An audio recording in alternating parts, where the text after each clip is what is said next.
Ladies and gentlemen, welcome back to What Do You Say? I'm your host, Frank Termini. If you like what we're doing, please like, subscribe, and click on the notifications. This way you can be notified of any new material that we put out. And today we have Ray Vaughn. Yep. Say your last name. Freeman. Ray Vaughn. So most people call me Ray Freeman. Just Ray. You don't Yes, go sir. by Ray Vaughn. You know, because people sometimes mess it up. I've gotten Ray Voons. I've gotten Ray, all kinds of silly Rays. Okay. Ray Freeman. All right. And so there's a lot to this story. I know. Yes. Here, it's funny that Frank, he had indicated you grew up in foster care. Mm-hmm. Yes, sir. And so I've done some due diligence. I actually had a girl on this podcast that has it's called Angel. And Angel actually provides support for foster parents. Nice. Okay. But the statistics around foster care are not good. Terrible. You got here. Because I listened to my previous podcast before I put this on, and I sent myself some notes from it. 400,000 people nationwide. I think 2,000 just in Kansas City foster kids, and then. Only 50% graduate high school. Only 3% graduate college. If you move 5 times, you're about 100% likely to end up in jail. Females are 2 times as likely to get pregnant, and they are the #1 target for human trafficking. I can believe all of those statistics that you just told me. Yeah, I mean, that is some of those statistics I didn't even know, but the 3% college graduates, I'm actually surprised it's even that much, right? So tell me your story. Yeah. Clearly it was turbulent as a child. Absolutely. Right? Yes, sir. So born and raised in Wyandotte County, Kansas, which is KCK. I never knew my father. My mother, she had 4 kids, so I'm the oldest of 4. And, we didn't have a very enriched life. She, was a single mother and kind of struggled the whole job. So we moved from projects a lot. And somewhere along those lines, she lost her parental rights. I was 12 years old, sent me and my sisters into foster care. Lost her parental rights due to? Yeah, so there was an incident where she actually basically beat me and my sister. And one time, we went to school. My sister had the scars on her. And, of course, being teachers, they're mandated reporters. After that, dude, it was a whirlwind for me. Like, I honestly never went home again after that. In retrospect, was it discipline or was it abuse? Because we used to get disciplined and end up with marks on us. Yeah. And I've left marks on my own kids before. Yeah. In retrospect, it's kind of so I've done a lot of deep diving into this, right? In retrospect, it was 1,000% abuse. But I don't know if my mother knew how to discipline us any other way. Right? She wasn't. She didn't have the. It wasn't intentional, I guess you could say. Maybe she She was a partier, so she was a party girl. There was definitely. I mean, this is the '90s, late '90s. She was definitely on some drugs and going to clubs, and wasn't the most responsible parent, right? Got it. And over time, that just started to amplify, and of course led to. And how many siblings did you have? I have 3 sisters. So you and 3 sisters, and where do you fall in the chronological? I'm the oldest. Yeah, you're the oldest, so you probably took a brunt of a lot of it. Oh, brother! I was always a well-demeanored kid. Like I didn't get into a whole lot of trouble, and honestly, I kind of had to step up into almost a parental role, being the older brother, and my mom always gone. Like I was the one cooking, I was the one babysitting, making sure we didn't answer the door if someone knocked. We didn't answer the phone unless she called twice, right? Right. So there were certain signals, and I had to step up into that big brother role, and it kind of took a little bit of my childhood away. Okay, and so she was a little bit of a drinker, a lot of a drinker, a partier. Yep. But what got you all removed from her was the incidents of the abuse. Correct. Yeah. And now, was this a one-off or was this regular? Oh no. I mean, my mother wasn't a terrible person, right? She just kind of got caught up in the drugs, and it wasn't a one-off though. Like that was her way of setting us straight. Well, Getting a honestly, switch, getting a belt, this is look, old school. Here, right? Yeah. Mm-hmm. And so you have to ask yourself, in the event that she wasn't drinking and partying, does Child Social Services come in and remove you guys? Because I'll tell you, I had a very loving family. My mom and dad were married, and they never fought. It was very just leave it to Beaverish. But there was one time my sister called my mom a bitch, and my mom beat the shit out of her. Okay. And she went to school with bruises, and the teacher, being a mandated reporter, called Child Social Services. They came over to the house, but they were like, well, this clearly is not abuse. Sure. This is clearly discipline, and it went a little bit far south. But under no circumstances is this abuse. So I just have to wonder if it... What led to the... So, yeah, that's good. So, yeah, that process definitely happened in our household, too. So, of course, we were placed in a temporary foster system. At least it was supposed to be temporary. While, the social workers went and investigated our household, which, our apartments that we lived in, which is Silver City Apartments in KCK, right now, even today, like it's not in a good shape. And I mean, we had rats, dude. We had roaches, no food in the fridge, no electricity, right? So that's, there was a lot of things that went into that decision. Correct. And as a kid, right, I'm living my best life. Like, even with all that circumstances, like, sure, it sucks, but bro, I'm outside playing football, in the day. And then like I come home at night and sure, there's no real food or anything, but we don't really think about that as kids. Like I had my sisters, I had my mom, and it was kind of an interesting time. So your sister gets disciplined, gets bruises, teacher reports it, social services come, and do they take you immediately? Yeah, dude. So we went to school the next day. I never went home. Where'd you go? To a foster, almost like a temporary home. They had us all together at one point, and then they put me in a group home. And then I went into what was supposed to be a long-term placement, but I was only there for a year. I ultimately ended up moving 8 different times throughout my tenure of foster care. How old were you when you first went in? 12. And your sisters were how old? So there's like a 4-year gap, a 3-year gap, and then a 5-year gap. So okay, so you were 12, someone was 8, someone was 9. That sounds about right. Yeah. Okay, and so you guys initially get separated.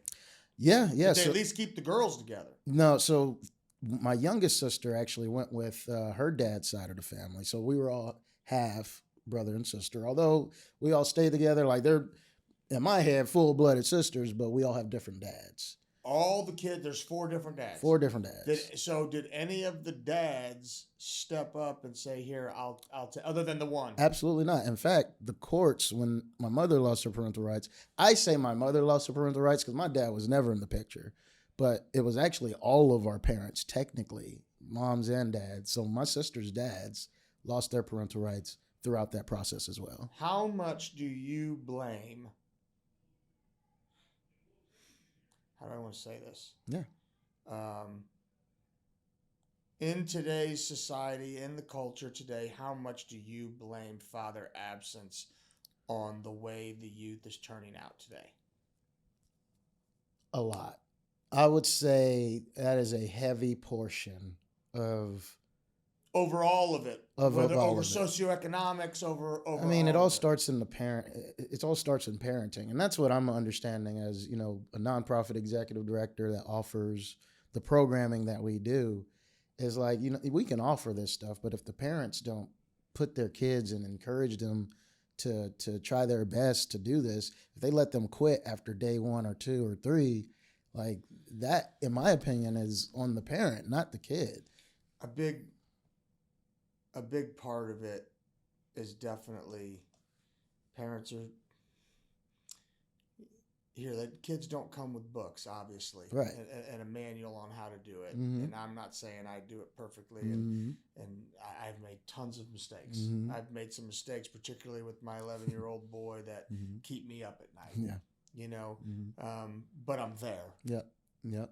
Yep. You know, and I just feel like even women posturing at this date and age, saying, "I don't need a man." No, you could not be more wrong. Yeah, I agree. You could not be and a man needs a woman. I agree. You know, I agree with that statement so much. a man needs a woman. Yes. That by design, yes. it's supposed to be collective, and when one party is absent, the child suffers, and so there's so many times with in these relationships where the parents like, well, I'm keeping him away from the kids, or I'm keeping her away from the kids. And is that really in the child's best interest? No, you're using the child as a pawn in this game that you're playing with dad or mom, whoever has parental rights, right? And so there's adverse childhood experiences. I don't know how much you know about like childhood trauma and things like that. We can. No, I don't. I don't. I like I said. Yeah, I'm incredibly ignorant to it. Yeah, absolutely. So I had a fantastic father and a fantastic mother. Yes. You know, now here we were disciplined. Absolutely. And we're scared shitless of my dad. Yes. But adverse childhood experiences. There's a list of basically 10 or 12 things. Let's hear it. I might get the list wrong. Get it. Let's pull it out. Let's pull it out. But there's a list of things. It includes, physical abuse, verbal abuse, sexual. Yeah. Oh, yeah. So those three, Yep. It also includes, Jesus, if I can type. It also includes if the mom was like abused, if you've ever seen your mom abused, if you've ever seen like domestic violence. Oh, the child witnessing the dad hit the mom. Yep. Okay. Substance abuse in the household. I found the list. There's 5. Mental illness in the parent. Oh, shit, yeah. Well, but you have to also ask yourself what portion of that's genetic and passed down. Yes, sir. Parental separation or divorce. So you talk about dad or mom being absent, or incarceration of a parent. So if you have these one or more of these things in your childhood, then you become more susceptible to chronic disease. You become more susceptible to mental health problems yourself, substance abuse disorders, relationship problems, and early death, honestly. Really? Mm-hmm. It even attributed to an early death? It even contributes to an early death. Yep. Wow. It's crazy. And then you think about that list of things that I was talking about. Think about how many people are walking around that have experienced some of that in their childhood. Sure. And we're walking around in this world like, dude, we're all broken in some way, shape, or form. Oh my gosh. We're all broken, dude. Here, I think, I'm a Christian. Yes, sir. Likewise. And I think the society really removing God from everything is a big part of the problem. Because even a good father and a good mother are going to leave gaps in your child's life. And if you can align the child with their heavenly Father, he will fill the gaps for you. You're just going to leave gaps. I don't care how good you are. Yeah. No, yeah. No one's going to perfect. mess up. Mm-hmm. And the problem is we're not making that a priority in this country anymore.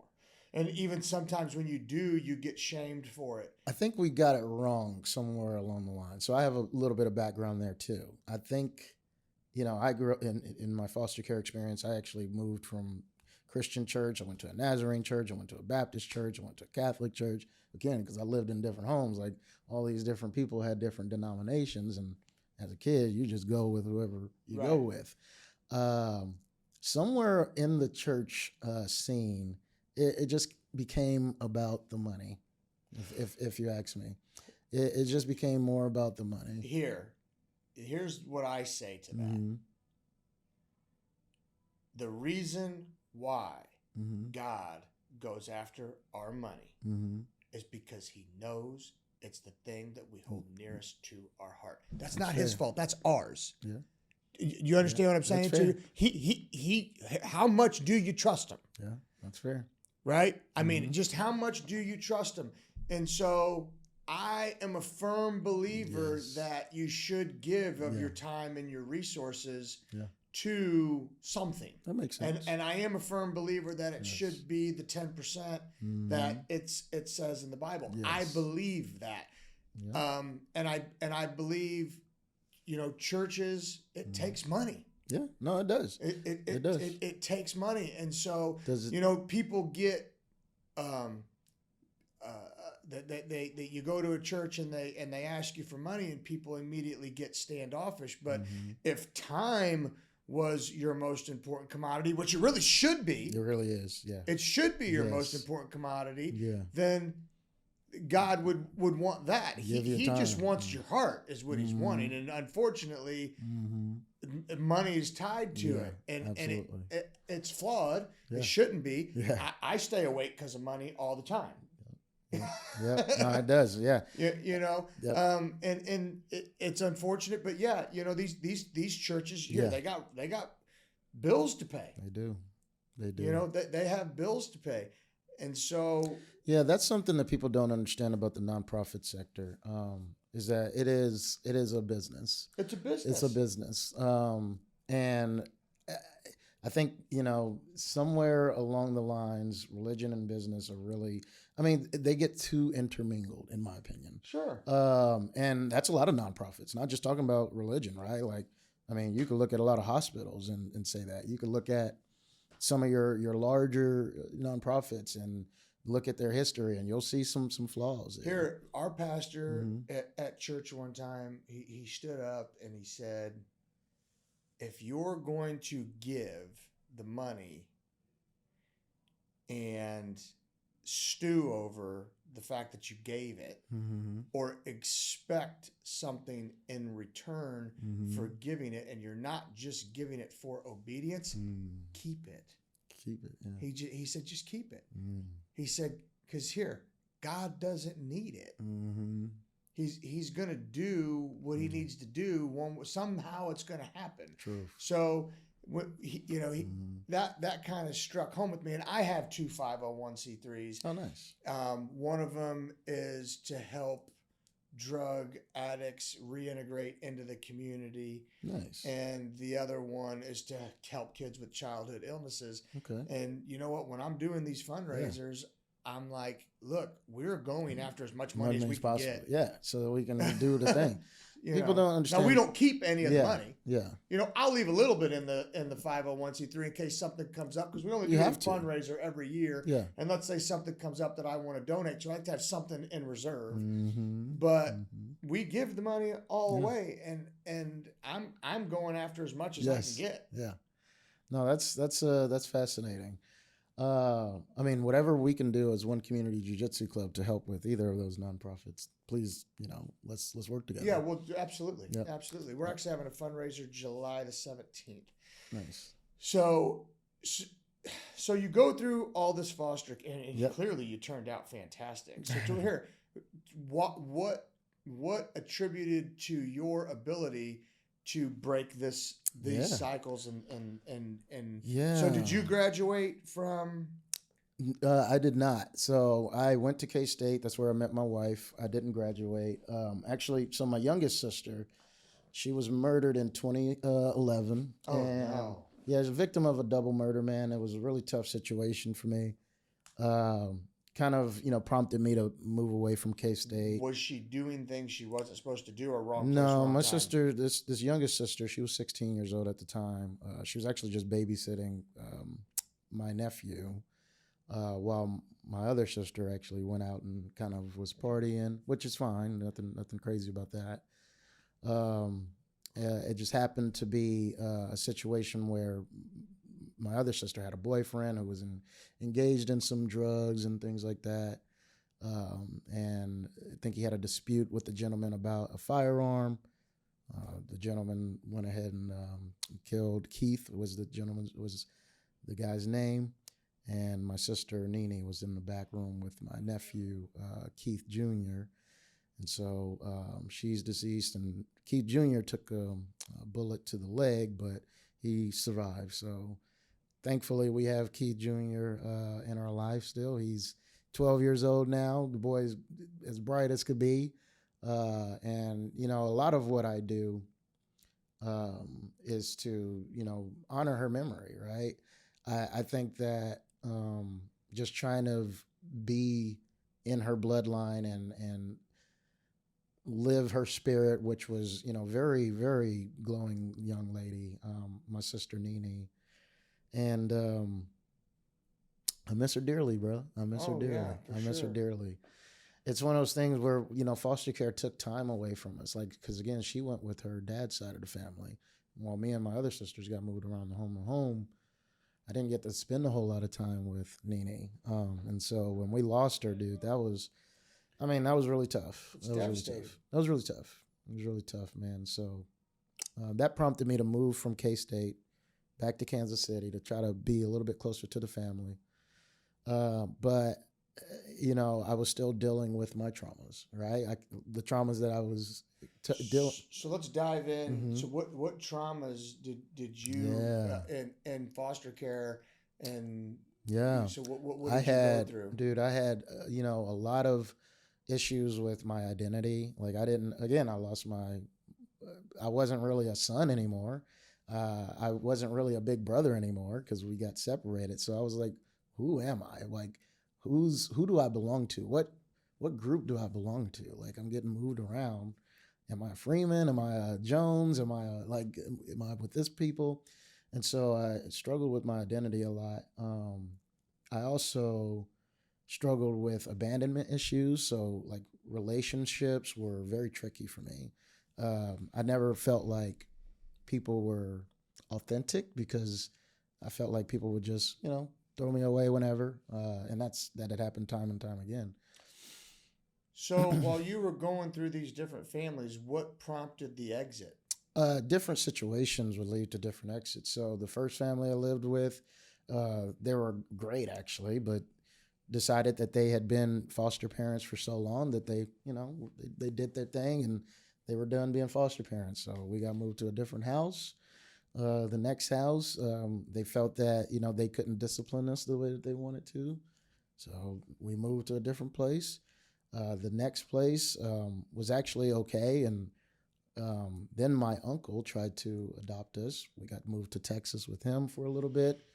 My aunt ended up whooping my sisters, so repeating the cycle. My sisters went to school with scars on their arms, mandated reporter, sent us back to Kansas City. Then I lived with another family, and that family at one point decided that they thought I wasn't happy there, which, you know, as a teenager, who's happy being in foster care? Like, right, who wants that? And I wasn't happy, but they thought I wasn't happy being there, so they made the call to move me. I moved to Junction City. That situation, eventually, she lost her ability to be a foster parent. Like, they came in and saw her house was a little bit messy. So she lost her ability to be a foster parent. I got moved to a different. So it was like never anything in my control, right? And that's where like that abandonment, like I never felt like a sense of security. So dealing with that as an adult was very tricky. Like, dude, I had anger issues. I was mad just at the world for no reason. Well, I guess for a reason, but like just unintended anger. Long story short, I found jiu-jitsu.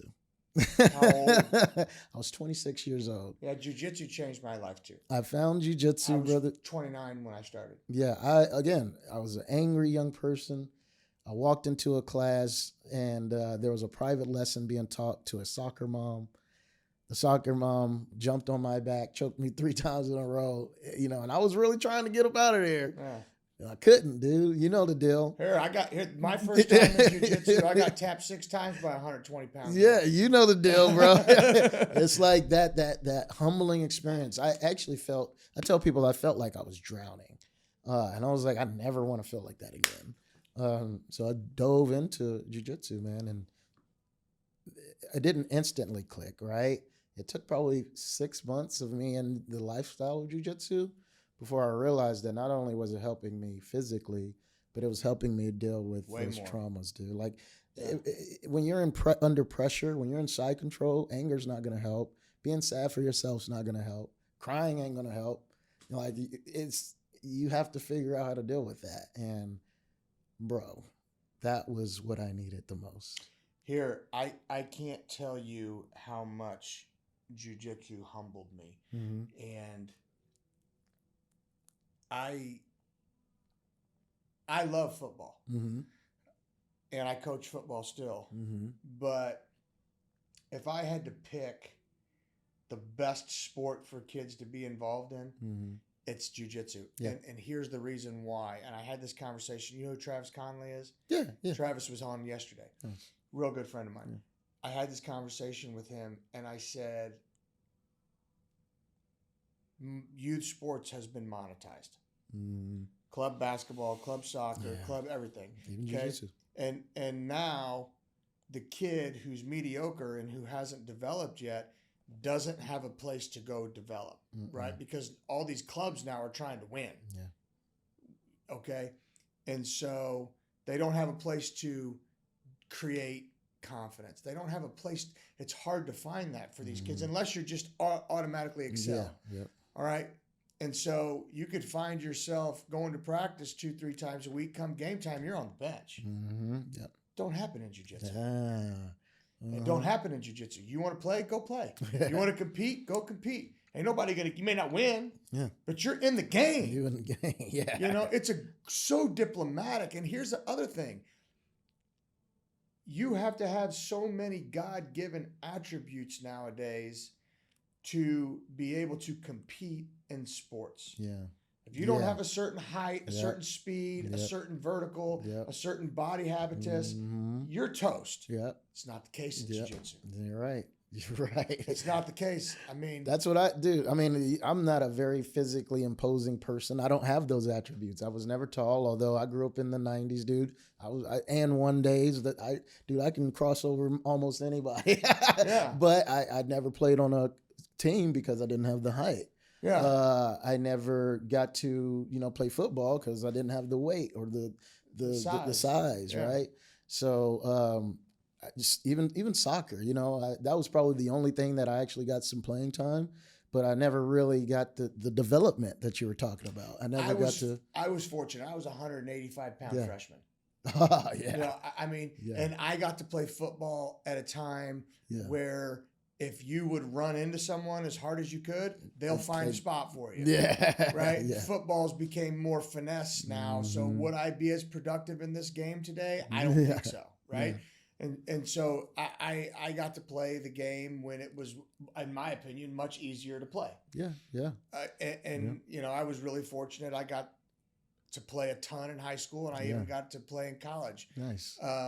But I feel bad for kids today. It's way harder for them. Oh, dude. I mean, like you said, you got to have a camp. You almost have to have a personal coach. You almost have to have marketing. You got to be marketing yourself like as a freshman. Yeah. To get recruited or scouted. Yeah. Back then, that's all I had to do was make a 7-minute highlight film and send it off to coaches. Yeah. And right. It was they call you.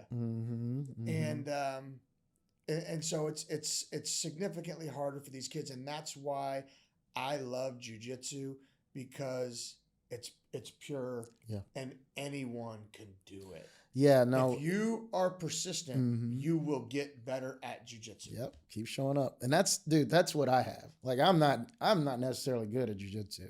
I just keep showing up. Like I'm not strong, I'm not big, I'm not choking everybody out on the match, but I will be there the next day. And I think it's safe to say that from a beginner standpoint, when I first started, I was probably the worst person ever on the mat. I was just so bad because I played jiu-jitsu like I played football. Yep, run into them. And then 8 seconds into it, you can't breathe. Yeah. And so it took me, who knows how long to be able to, change the way I played the game. Change the way I defined a win, right? Because if you define a win by tapping someone, you're going to quit. I love that you said that.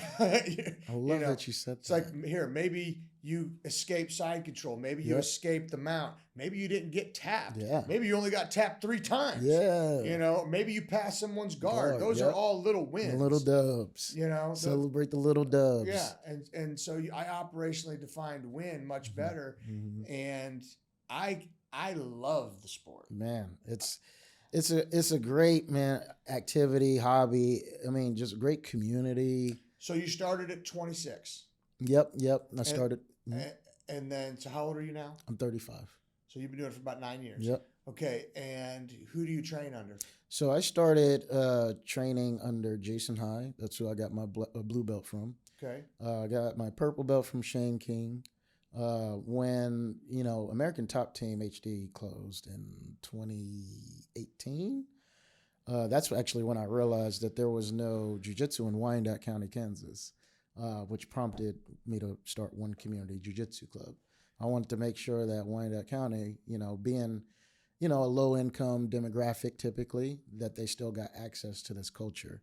Because right now jiu-jitsu memberships in the KC $100 Metro, $100 a month. Yep. Oh, that's on the low end. Is it higher than that? 150, and I'd even say that's on the low end. Some places. I trained at KCBJJ, and when I was going, shout out to Burchard, we love you, brother. Yeah. when I was there, if I remember correctly, it was like $80 or $100. Yeah. Well, and so I cannot blame these jiu-jitsu guys for raising their prices. That's not. Well, no, Jason makes a living out of it. Yeah. That's how he makes it. That's how he feeds the family. Right? Well, and honestly, he might even barely be doing that. Like his rent is just going through the roof right now. Well, he moved. He was down off of Lamar Avenue in Shawnee, Kansas. Is he still over there? Yeah, he's on Johnson Drive. Johnson Drive. Oh, Johnson right. Drive. He just moved like right up the street. Yep. And so I don't know what his rent is. I know the space isn't that big. Well, it's look at real estate in the last 5 years. Yeah. Right? Like if you even had a place in 2020, it's the values increased probably 40%. Yeah. You know what I mean? And so what does that do to a business renter or lease? He's got to dish that off on his clients. He has to, right? Yeah. And same with, a marathon or a Glory or a Body Fit, it doesn't matter, right? The jiu-jitsu community is kind of suffering from the real estate just going up because we need space. Yeah. In jiu-jitsu, that's one thing we need, it's space. Yeah. And right now, space is a premium. Space is a premium, but you also have to look at the intellectual property. Exactly. Right? I mean, like, I know Jason worked his ass off to get his black belt. Yeah. I know he did tons of privates with Hanato. I know he flew to Florida and spent tons of time with Hanato trying to learn that craft.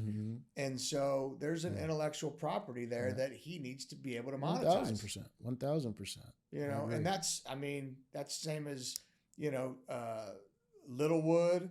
That's the same as Josh Littleton. Who else do you got? Devin. Paradas. Yep. I mean, here, Parada, what that guy went through with Dustin Dennis was, I mean, I don't know. Have you ever trained with Dustin Dennis? I haven't trained with Dustin Dennis. I've gotten to train with Parada once. Well, I'll tell you, I would venture to say Dustin Dennis is militant. And I'll tell you right now, you see a dude with his tag on the back of his gi. Yeah. And he's got some color around his waist. Yeah. He's going to be an animal. Yeah. I will say the one time I did get the roll with Devin, man, that was probably the worst I'd ever felt as anyone with color on my belt. Devin, I sat in a basement with Carlos Dallas, Travis Conley. Beast. And Devin Parada. 3 beasts. Okay. And I naturally I got the crap kicked out of me, right? But when the only person that was tapping anyone was Devin. Devin tapped Carlos, Devin tapped Travis. Yeah. And then all of them tapped me. Yeah. But Devin, that he went through a lot with Dustin. And I know here, Dustin, Dustin, it's not, doing a private with Dustin, that's not cheap. Now you're going to get your money's worth. Yes. You're going to get your money. I remember doing 3 weekend camps with Dustin. And God darn. Yeah. Yeah. You're talking 6 hours in a gym, 3 days in a row. Yeah, that's a lot. Just drilling. Until it just becomes a part of you. It's just your identity at that point. You your body don't know how to do nothing else except for what you were drilling. Now my only issue, like if I was 16 years old when I started training with Dustin, I'd have bought into him hook, line, and sinker. Yeah. Mm-hmm. But when I started at 29 years old, my body was already pretty beat up. Mm-hmm. And so Dustin, for me, was entirely too imposing. Yeah. His style. Yeah. Was entirely too imposing. It's like, Dustin's the type of guy, well, here, if the guy's not giving it to you, just take it. That's what I love about jiu-jitsu is there's so many different ways to paint the sunset. Yeah. That's what makes this an art. It's like someone's going to do an armbar a little bit different. I might use a little bit more yellow in my sunset than this guy using a little bit more red in his sunset, right? Yeah. In One Community Jiu-Jitsu Club, we are very much about a beginner-friendly environment. You'll probably never catch, Devin Parada in our gym because, like, he's much about... He'd be bored to death. Yeah, he's much about, bro, like, he wants competitors. He wants, he wants to take people's heads off. And, I mean, he has champions. He's got Jeremy Brick, who's, a world champ. Jeremy Brick. Yeah. I mean, he won worlds how many times? Man, he's a monster. He's won worlds at every I remember when Jeremy Brick started. Yeah. Jeremy Brick was, you probably don't know this, he might have weighed 400 pounds.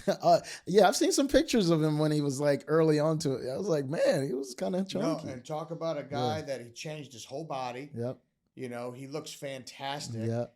And now is he a black belt? Yeah, he's black belt. He's black belt now. Yep, he's black belt. And just went up the ranks and just grinded and competed. And it's a wonderful thing. It's a wonderful thing that you can have, that type of mindset and, a charitable mindset, right?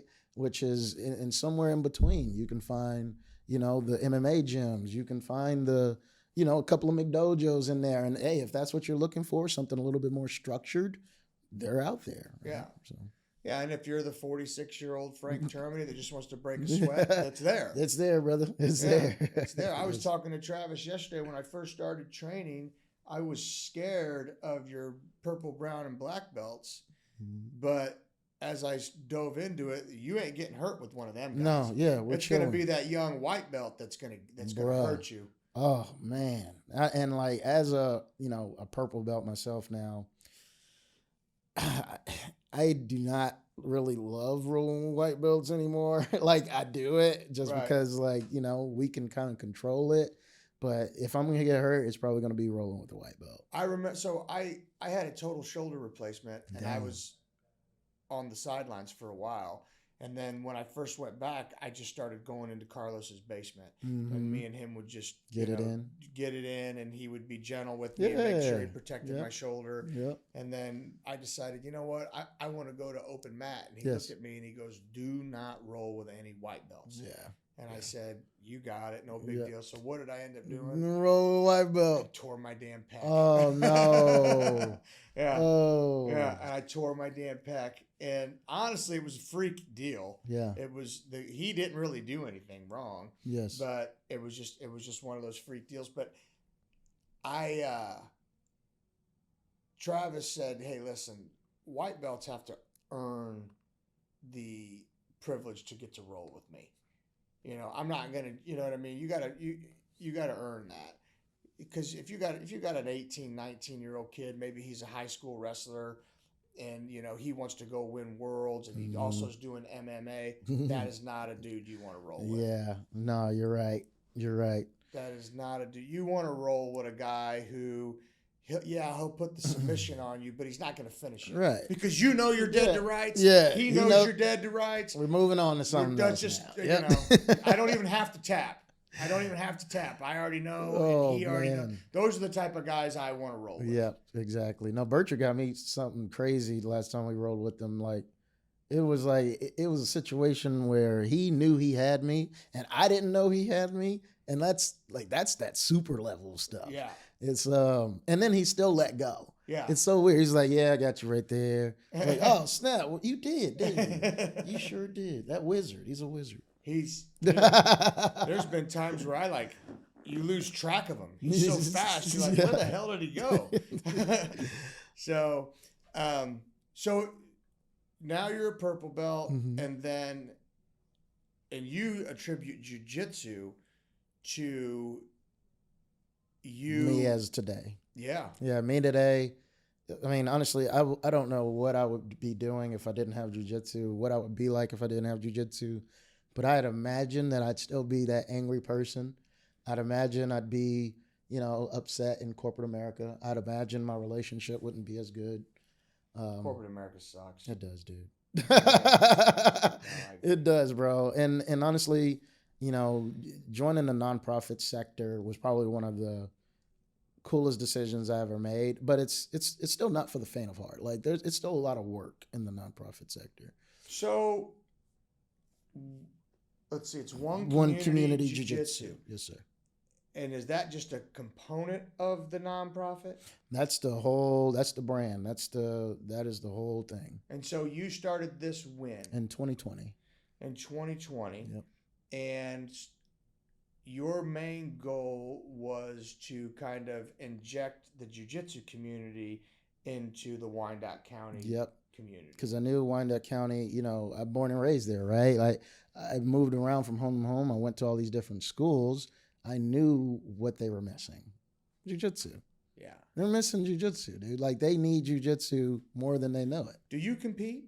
I haven't competed in a long time, but I'm getting the itch. It's so weird. Like everyone keeps asking me. I'm like, dude, I'm feeling it. And so my issue with competing is I hate sitting around a gym all day. Me too, bro. I mean, I wish. So the IBJJF, where I think the closest they come is to Dallas. Maybe they go to St. Louis. I don't remember, but then hey, this division's going off at this time. Yep. You show up 30 minutes, you warm up, you go, and you're done. Yep. But the other ones that come to Kansas City, you could be sitting there all day long. Smooth Comp has made competing a lot easier, I will say. And that's kind of what we've leaned into for our fundraiser tournaments. So that's how we've been raising revenue, is hosting jiu-jitsu tournaments. And we use Smooth Comp because it tells you the time that you're going. It tells you who you're competing with. You can just look at it right there on your phone and pull up, So that's super nice. Cool. Yeah, it's super cool. Yeah, that's a big deal. But as far as me competing, dude, so I have Crohn's disease. That's another part of my story. Okay. Are you familiar with Crohn's disease? Yeah. Fun digestive disorder. Yes, sir. Yes, sir. Are you on like Remicade or something? Dude, that was the first thing that I was on, and then I went on Humira. Then insurance got off wonky, and so now I'm on Skyrizi. And I literally just took my first Skyrizi medication like 2-3 weeks ago, and it was a mess because for 4 months I was unmedicated, and I felt like terrible. Yeah. Right. I felt like a balloon, and so when I got my Skyrizi, now I feel like I want it like that itch, that compete. Like I feel good on the mats again. I feel good on the day-to-day, and I'm ready to go. So let's dive into this One Community Jiu-Jitsu. Mm-hmm. So you set up a 501c3. Correct. And then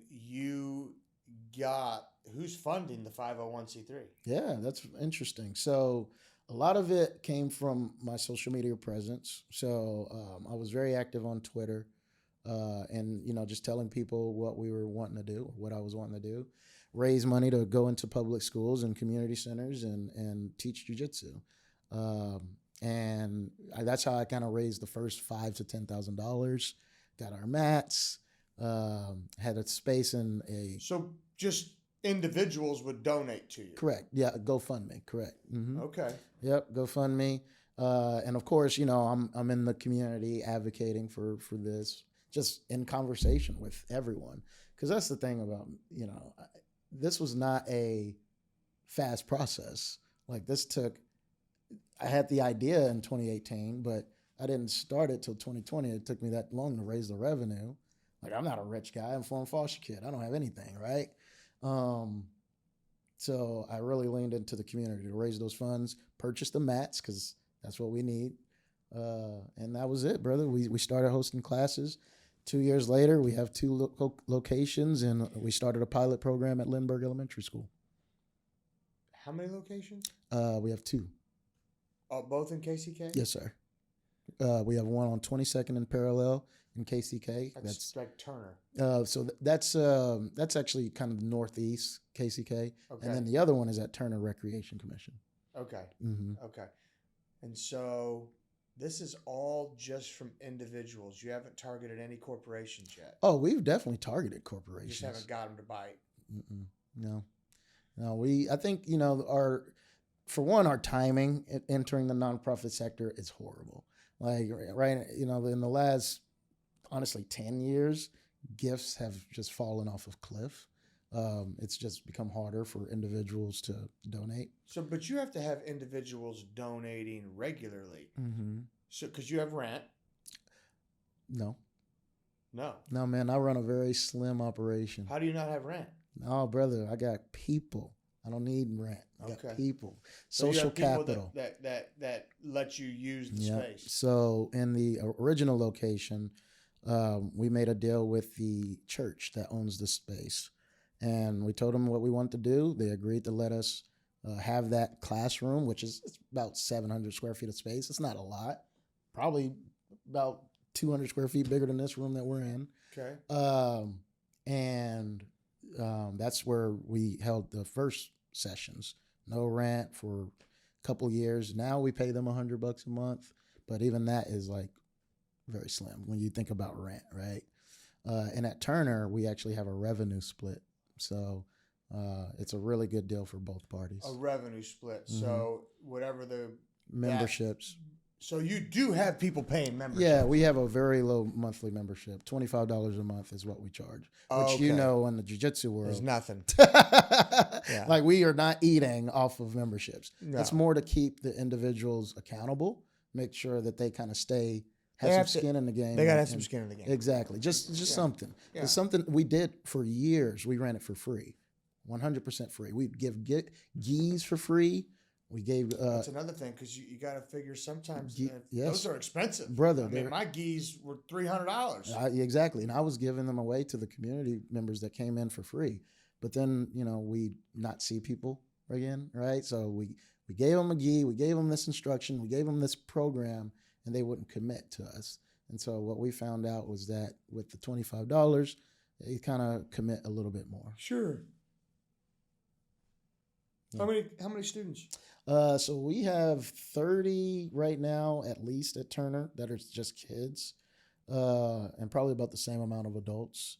And so you're getting about $1,500 a month. Yeah. About $1,500 if a month. that, but not everyone's paying. It's one of those things. You're probably not turning anyone down if they can't pay you. Yeah, that's the place that we are, brother. Like we are the place that we want you to come in and do jiu-jitsu. If you can't pay, we're not gonna be like, you can't be here, and we're not gonna harp you either. Right. But we would like for you to contribute if you can. Mm-hmm. Sure. And some people contribute more, some people contribute less, but that's kind of what we expect. So it's working out for everyone. So what do you do for a living? This is all I do, brother. Well, how can you make any money? I know, right?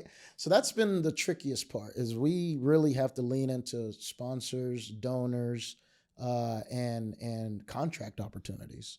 So with the public schools, I'm often, sending them proposals so that we can go into the school as a contractor and teach them jiu-jitsu. We have gis and we get sponsors to pay for those gis. So we run the operation very loose that way, but I'm not taking in a whole lot of income myself doing this. You can't? Yeah. You have any of your own kids? I have one kid. How old? He's 8 years old. 8 years old? Yeah. Okay. And a wife and one Yep, kid? my wife. Yeah, my wife, she is 1,000%. She has a full-time job. What does she do for a living? She does worker comp claims. She hates it. Yeah. It sucks. Work comps, it's a grind. It's a grind, but she that's what kind of keeps her family afloat. But full transparency, I've been doing this so long that now we have the operation on a little bit of a cruise control, and I'm kind of dipping my toes in the water as far as looking for opportunities where I can bring in income for the family. Yeah, for sure. Yeah. I mean, it'd be nice to be able to do it by way of jiu-jitsu. Yeah. It'd be nice if you could do that. Yeah. Man, oh man, I'm just trying to think. No, it's a tricky thing. And it'd be easy. I think it would be easier if I had a mission that was kind of already aligned with I guess objectives of current foundations, right? Current foundations aren't looking for jiu-jitsu. They're looking for homeless, feed the homeless. They're looking for medical centers. They're looking for... They just aren't understanding how important it is to give these kids something to be a part of. Yeah. It is so important. Yeah. So what I've had to do better at is kind of reshaping, instead of leaning into jiu-jitsu so much, I lean into the social emotional learning components that we do find in jiu-jitsu, but I try not to just tell them jiu-jitsu. So social, right? You're going to have a great social interaction with your group. Emotional, that you're going to be able to work through those traumas, whatever you're dealing with, and you're learning, right? So that's the components that we focus on when we talk to public schools. And that's how we secure contracts with a Lindbergh Elementary School, or actually have KC Public Schools I'm meeting with next week. That's how we align with different companies that are trying to make an impact in the community. We tell them this is how we're doing it with social emotional learning. Have you talked to like athletic directors at high schools? So I've kind of approached high school athletic directors at the district level. Now I am going to start approaching them at the school level, because that's one thing that I've realized is that, man, when you talk to these people at these higher levels, they really ain't trying to hear what you're saying. No. But they have a little bit more pull at the principal level or at the school level. Yeah. And so it's a little bit easier. It's a little bit more work, in my opinion. But it's easier of a sale. We just have to find how to put the pieces together. Like, for instance, at Lindbergh Elementary School, principal said yes, but they don't have mats. They don't have, they don't have the funding necessarily. What high school's close by?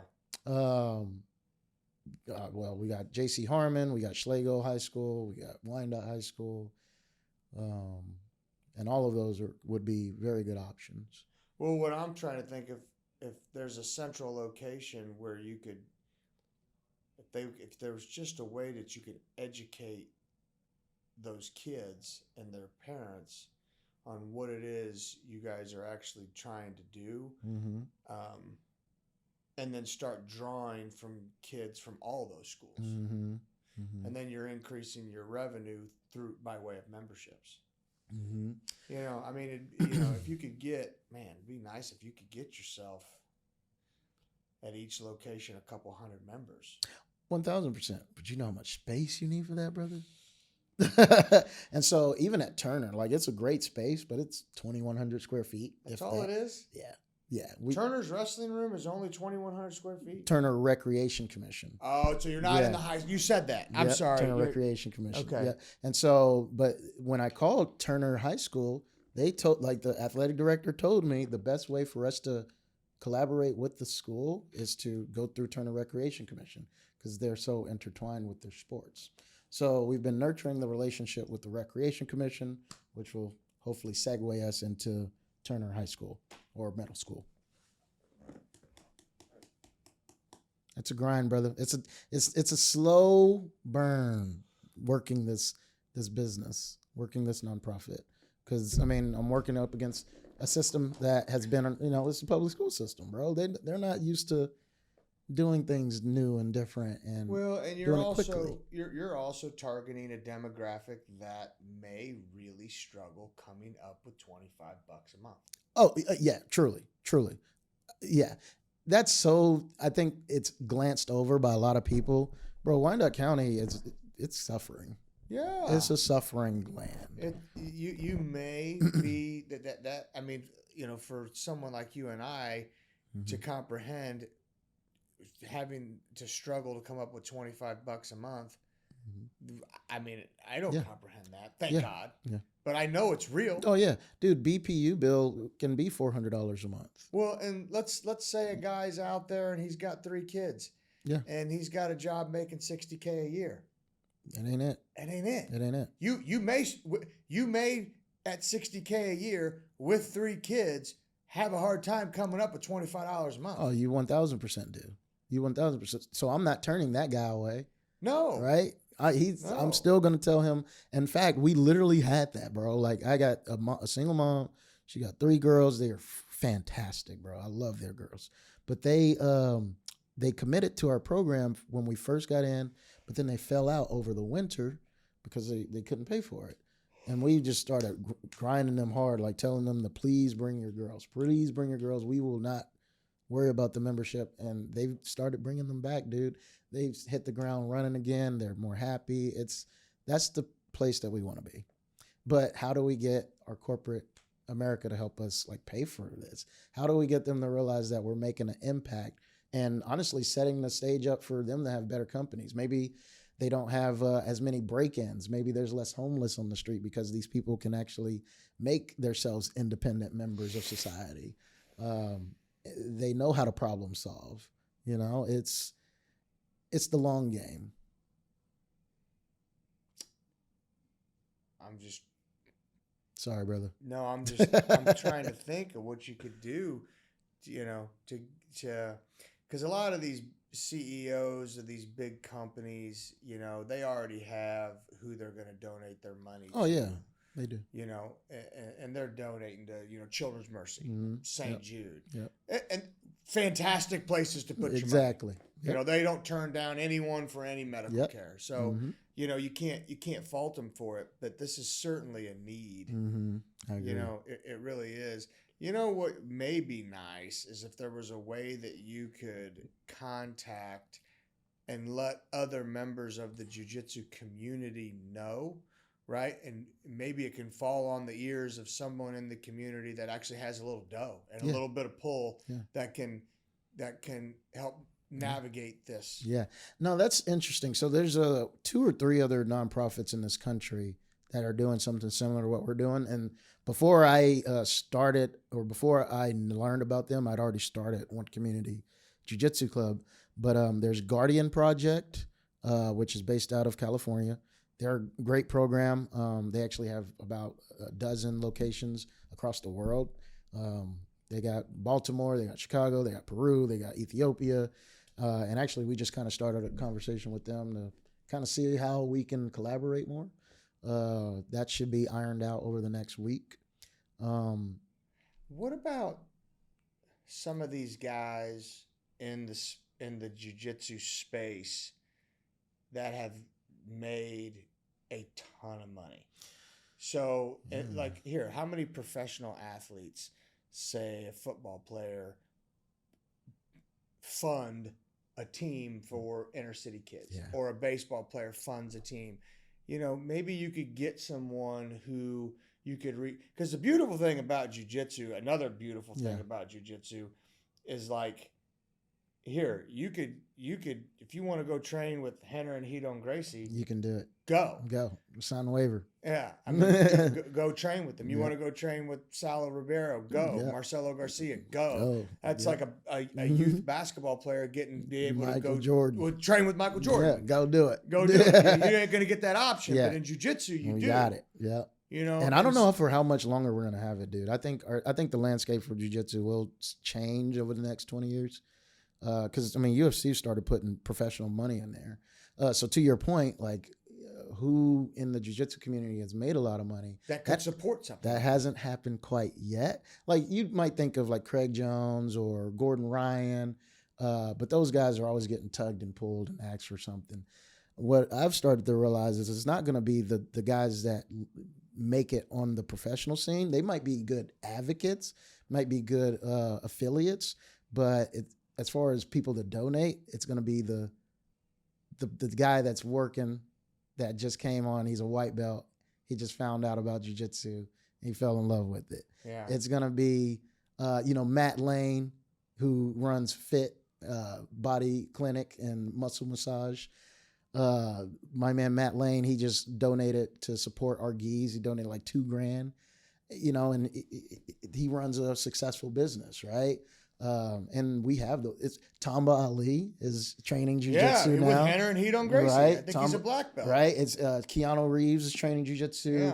Yeah. Jonah Hill is training jiu-jitsu. Demi Lovato. Mark Zuckerberg is training jiu-jitsu. Mark Zuckerberg, if you're listening to this, brother, donate to One Community Jiu-Jitsu Club so that we can get this done, man. We really want to get jiu-jitsu into the public school system and make this affordable for everyone. Yeah, I'm trying to think who else. Oh, Sean Patrick Flannery. Yeah. He's Sean Patrick. A black belt under Renzo Gracie. Yes, sir. He's actually, he's been here to KCBJJ. Oh, has he really? Yep. I saw a picture that Mary Ortega posted recently of him dropping in up there. So that was pretty cool. Yeah. So there's some he actually did a movie. I think it was Boondock Saints. No, Boondock Saints, but he did a jiu-jitsu movie. Oh, a jiu-jitsu movie? Yeah, I think it's called Champion. That's crazy. Give me 1 second. I'll tell you right now. A jiu-jitsu movie with Sean Patrick. Yeah, Flannery. he was actually. The story is that he was training in Dubai. Mm-hmm. Hold on.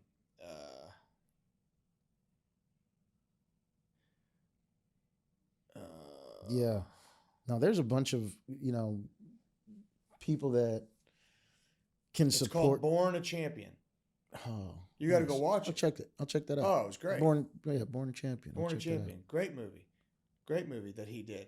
Yeah. Boondock Saints is awesome too. It's fantastic. Watched that a lot in college. Yeah, great movie. Great movie. So I think if you could get this information. Because here, clearly a guy like him is going to recognize the benefits of jiu-jitsu. Absolutely. And here, a guy like Keanu Reeves, I think he donates 90% of his money. He gives it to other people. Yep. And John Wick. He's literally John Wick. Yeah. So we did a fundraiser at Jason's place at KCBJJ where we all wore suits and ties and we choked we just did an open mat. We were choking each other in the suits and ties, and I think we can lean into that a little bit more for Keanu Reeves. Yeah. Because, it really did feel like some John Wick shit. Yeah.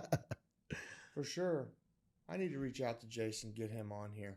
Oh, yeah. Bercher, yeah, get him on here. Yeah. Shoot him a text. I need to reach out to him, see if he wants to hop on. He's, I know there's been a lot of transition, and he started his own association. Yes, sir. Yeah. Yep.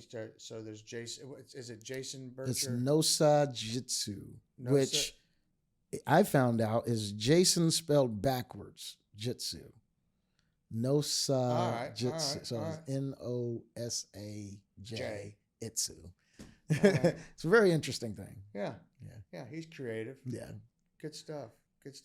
Well, listen. Yeah. I appreciate you coming on. Absolutely, Frank. And I wish you best of luck. And I'm brainstorming right now if there's a way that I could partner with you guys as far as my 501c3s. Well, this stuff like this is super helpful, right? Like you said, it helps us get our message out there. Honestly, I've been needing to stop by MMG. I wanted to kind of see what was going on here anyway. Oh, cool. See if there's anything that, they might be able to help us with. Again, we're very much in our infancy, so we might not be able to do anything with them, but if there's an opportunity there, let's give it a shot. Yeah, for sure. But, I'll be in touch as we start meeting around this fundraiser, and I'll see if there's a way that we could partner at some level with One Community. Easy. Because I'm sold. I appreciate it. I'm sold on jiu-jitsu. Yes. And I'm sold on how it can. It's so important for kids to be a part of something. Yeah. It's so important for kids to be a part of something. And some of these other sports just don't do it. They don't offer the opportunity. Yeah. The foster kid, again, I think of 12-year-old me. That's what I needed the most. Again, remember I told you I didn't find my tribe. I couldn't find my identity. I needed to be a part of something. Yeah. Jiu-jitsu would have saved me a lot of headache. Sure. Oh, you ain't telling me. Oh, my gosh. Yeah. It has saved me a lot of fights. For sure. Brother, well, anyway, I appreciate you coming on. I appreciate you, man. And we'll definitely be in touch. Yep. And we'll is there like a website that people Yeah. So onecommunitybjj.com. That's where you can probably look up more of the backstory, or maybe consider donating or sharing with a friend that you might know that might be interested. Yeah. I'm very easily found on Facebook, Ray Freeman. I found out that if you Google Ray Freeman, I'm the second one that pops up. So the first one is an English guy. He passed away a couple years ago. So I'm going to hold that name down for you, brother. And yeah, man, One Community Jiu-Jitsu Club. We just want to make jiu-jitsu affordable. Thank you.